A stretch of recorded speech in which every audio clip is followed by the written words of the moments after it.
if this mine happens, it's basically, it's sort of a trench form of open pit mining. So it's a big hole in the ground, upwards of 900 feet on the Penokee sides of it, down to about 600 feet on the lake side of this trench. And starting at around Upson, where the magnetite, the kind of iron ore that's there, is the richest and the easiest, even though it's very difficult to get out of the rock. But it is the easiest to get there, and it's the highest quality. They'll start there and move the trench probably in both directions.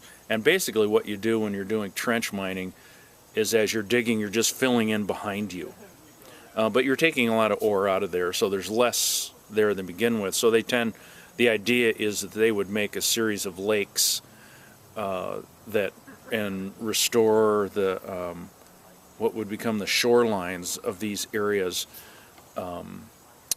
as to restore the area, which is okay if you're those shoreline owners. But if you live in what will become the trench, you will be displaced. And some of the issues there, the most important issue is how the groundwater moves through that area, because right now the groundwater, of which there isn't an amazing amount of groundwater there, it's not like an aquifer right there. It's granite, gabbro, and other rocks down there that make it hard. Because the rock is so hard, the water just finds these veins and moves around. It isn't like a big sponge, porous sponge down there like it is in the sandstone aquifers underneath other parts of the Penokee Mountains.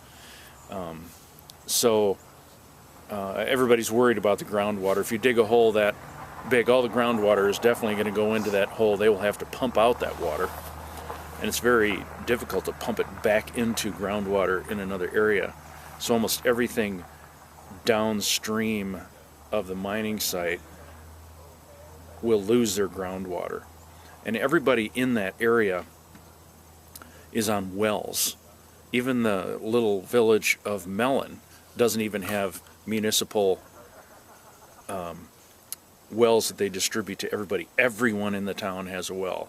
And so you can imagine the impact when everyone's well goes dry. What are they going to do? Now, within the mining legislation permitting process, supposedly the mining company is required to provide monetary support for people to dig new wells or locate some other source of water. But at the present moment, that means trucks and that are hauling in good water, and you go and get your water. It's much more, it isn't as easy as turning on your faucet. And so I worry about the people there. I worry about all the lakes that are down in that area drying up. And then the rivers are a particular problem, because the upper rivers will dry up, rivers above the mining site, and the lower rivers will be larger because they've taken what was groundwater and dumped it into the surface water of these streams. And first off, the critters who live in that stream aren't adapted to that river flow. The stream banks aren't adapted to that river flow. The bridges aren't adapted to that river flow. And so you have to somehow imagine how all of those systems would be rebuilt to deal with the fact that there's going to be now what was groundwater flow turning into surface water flow. So, you can kind of see how the complexity of things just gets more and more. Now, the mining company says, well, that's infrastructure, and we'll use area construction companies to rebuild those bridges, to build these new roads, to get the kind of ore out of there that it would take.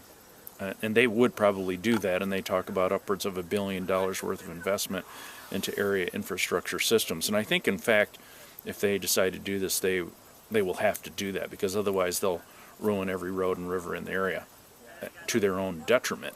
So it would be better to have good roads, and good roads will last as long as the mine lasts. But typically then, when the mine goes away, the communities are left with the maintenance of these systems, which will be well beyond anything they can afford if they could afford them, they'd already have them.